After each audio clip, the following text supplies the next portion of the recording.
Magandang araw mga kaibigan. Welcome sa another episode ng ating Unboxing Wednesday kung saan nag-unbox tayo ng mga bago at pinaka-latest sa technology pagdating sa bisikleta.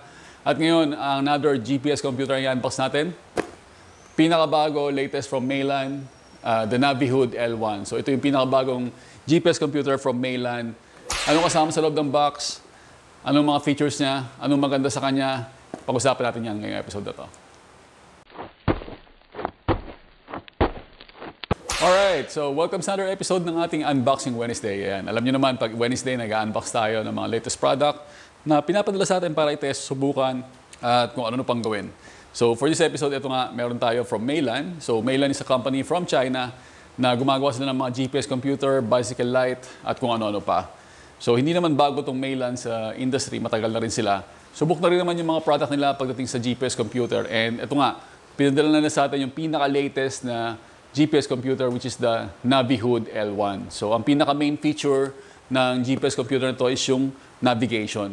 So, anong kakaiba sa navigation niya? I think sa lahat ng mga GPS computer na available ngayon sa market, itong Navihood L1, merong off-route guidance. So, ano yung ibig sabihin ng off-route guidance is ito yung kapag nawala kayo doon sa ruta, tuturo nyo sa inyo kung paano kayo makakabalik dun sa route na ginawa nyo.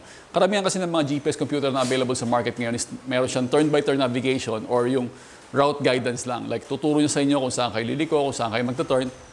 Pero, pag nawala kayo dun sa course na ginawa nyo, hindi niya ituturo sa inyo kung paano kayo babalik. Okay, so dito sa Maylan, meron siyang feature na ganon. Alright, so let's now proceed with the unboxing. So, ganito yung box niya kapag binili nyo siya. So, it's somehow, para siyang cellphone na box. So, ano nasa kalagay sa box niya? Ito, Maylan L1. This is the Navihood L1. Smart GPS Satellite Navigation by Computer. Ayan. Sa gilid, ito yung nakalagay. Ayan. Support connectivity to QtEye Smart Taillight. So, meron silang taillight din. No? Ito yung taillight nila. Compatible siya and then nasisync siya doon para magkaroon siya ng parang turn signal kung liliko kayo or kung saan kayo papunta. Sa likod naman, ito yung makikita nyo.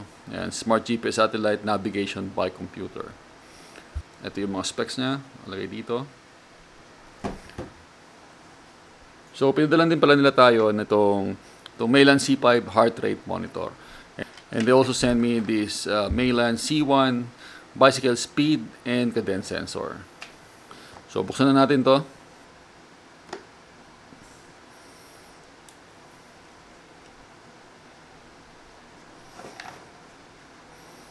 Yun. Ito yung laman niya. So, dito may kasama siyang Type-C na USB. Also, rubber and yung mount niya sa handlebar. Extra O-rings para sa mas maliliit na handlebar or yung mga standard na handlebar. And meron siyang tether. Ayan, or yung lanyard, tawag nga nila. And now, the unit itself. So, ito yung tsura ng unit. Navihood. Buksan na natin.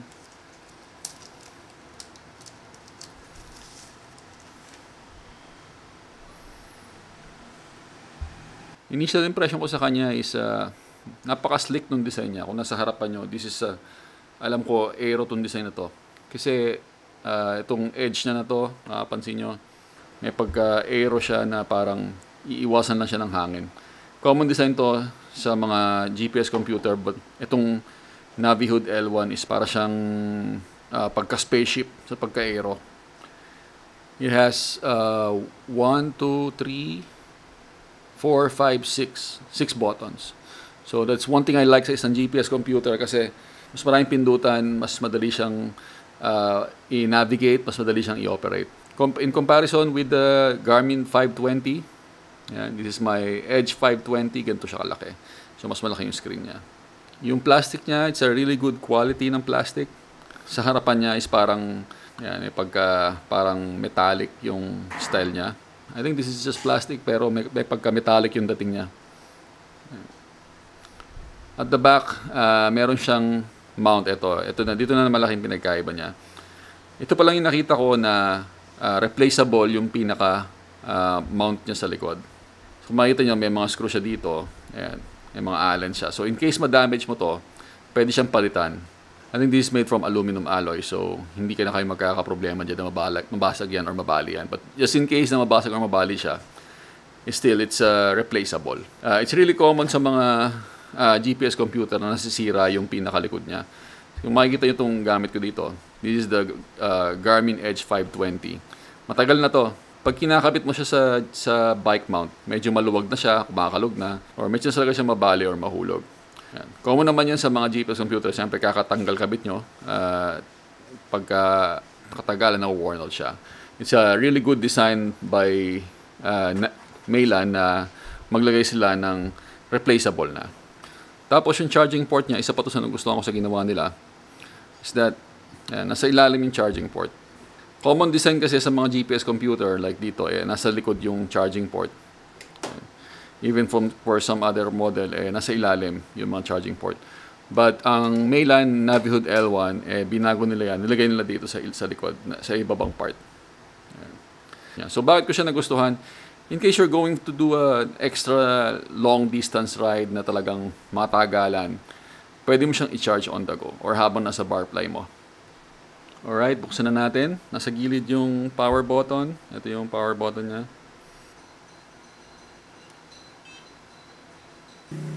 Okay, so meron siyang 3 data field dito.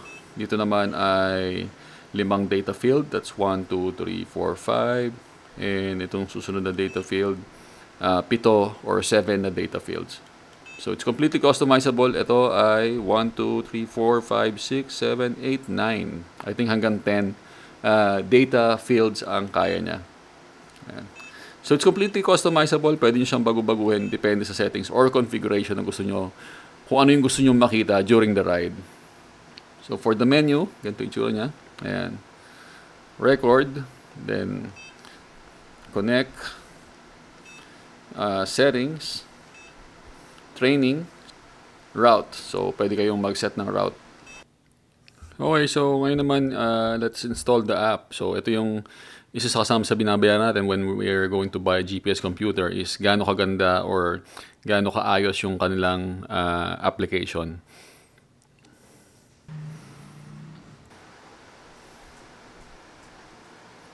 Okay, so ito na yung app, naka-install na. They also say na meron tong video ng yung ruta or 3D video kung saan kayo dumaan. Indoor cycling, pair your sensor directly with the Meylan app. Yan. So pwede ka rin mag-indoor cycling dito gamit yung app na to. And dito mo rin pwedeng i-connect yung app going to Strava or Training Peaks or even Komoot. Pwede siya. Okay, so since it's our first time, register. Let's try to add a device. Ayan. Yun. Ito, na-detect niya na kaagad yung device. Connecting. Nagkaroon siya ng notification dito na connecting siya. Okay. Yun. So, basically connected na siya. Ito na yung naka-pair na yung Navihood L1 natin dito sa ating phone. Alright, so ano pa mga feature niya? Ito nga, meron siyang 2.6-inch screen with anti-glare. 25 hours na battery life. So medyo mahaba-haba na rin yun. IPX7 waterproof. So pwede siyang maulanan, pwede siyang mabasa. I think huwag nyo lang ilulubog sa dagat kasi papasukin pa rin siya ng tubig kapag ginawa nyo yun. Bluetooth 5.0 and ANT+ compatible siya. So any device na compatible sa kanya as long as it has a Bluetooth connection or an ANT+ connection, pwede nyo i-connect sa kanya. Anong mga nagustuhan ko sa kanya? Ano yung okay sa kanya? I think unang-una dyan is yung bracket na ginamit nila. No? So, anti-breakage bracket na tinatawag nila. So, itong anti-breakage bracket na to, matibay na ganyan nila. I think it's made from aluminum. And also, it is replaceable. So, in case mabali nyo, merong nabibiling replacement para sa kanya. Which is napakaganda kasi yun ang pinaka-common na problema sa lahat ng GPS computer ngayon, yung mount. Minsan nababali, pag nagsemplang, napuputol siya. Maraming DIY na solution sa online, sa internet, pero ito lang yung brand pa lang na naglabas ng replaceable talaga yung pinaka bracket niya and made from aluminum alloy. And susunod dyan, syempre yung off-route guidance na which is susubukan pa natin i-test, tatry pa natin sa ibang video. Tinry ko siya kanina, ganito yung naging itsura niya. bibigyan ka niya ng araw para makabalik doon sa route na ginawa mo, but hindi ko pa siya masabi na ganun siya ka-accurate. Which kailangan natin gawa ng ibang content para specific lang para dyan sa off-route guidance. Kasi yan ang problema nga sa navigation feature ng mga GPS computer ngayon. Madalas kapag ka naligaw ka, mahihirapan kang bumalik din doon sa track. May guidance nga, tulad nga na itong Navihood L1. And sa mga pinagmamalaki nila yung 5-second positioning. So they claim na paglabas mo ng bahay, magbilang ka lang ng 5 seconds, makaka-connect na sa mga satellite or sa mga GPS satellite yung device mo. Napaka-importante yan kasi isa sa mga pinaka-common na pagkakamali ng mga siklista na gumagamit ng GPS computer. Sasabihin nila, hindi accurate kuya yung GPS, hindi kung saan na pupunta, tumatalon, or nadi-disconnect ako. The main reason bakit kayo nadi-disconnect is pag bukas yung GPS computer, kailangan nyo siyang antayin mag-lock sa mga satellite or mga navigation satellite before kayo umandar. If under kaagad kayo and hindi pa nakalock yung satellite or hindi pa siya nakakonect sa mga navigation satellite, ang mangyayari niyan, madi-disconnect talaga kayo and hindi magiging accurate yung data na makukuha nyo. For the mainland Navihood L1, they say na pag bukas mo, within 5 seconds, makakonect ka na sa navigation satellite. Another thing na gusto ko sa kanya is yung pagiging compatible niya sa core body temperature monitor. So ito yung nilalagay natin or iniipit sa mga heart rate monitor na mame-measure niya yung temperature ng katawan. That's an advanced training technology, yung core body temperature monitor, pero mainland navigation L1 ang nakitaan ko na compatibility pagdating sa ganito. Alright, so ito na. Ano sa tingin ko or yung personal na opinion ko about this GPS computer. So yung pinaka nagustuhan ko sa kanya personally is yun nga, yung maganda yung ginawa nila sa likod na aluminum alloy na instead of plastic para hindi na siya nasisira or hindi na katulad doon dati na madaling mabalik kapag nagkamali kayo ng tanggal. Pangalawa is yung navigation feature niya medyo advanced. Totoo yun. Sila lang yung may off-route guidance na pwede kayong i-guide pabalik to sa route na ginawa nyo. And mas marami siyang sign na pwedeng pakita. So hindi lahat is left and right lang or turn left, turn right lang. Meron siyang mga oblique na turn, ibig sabihin kapraso lang. Meron din siyang roundabout. Pag may parating na roundabout, alam niyo kagad.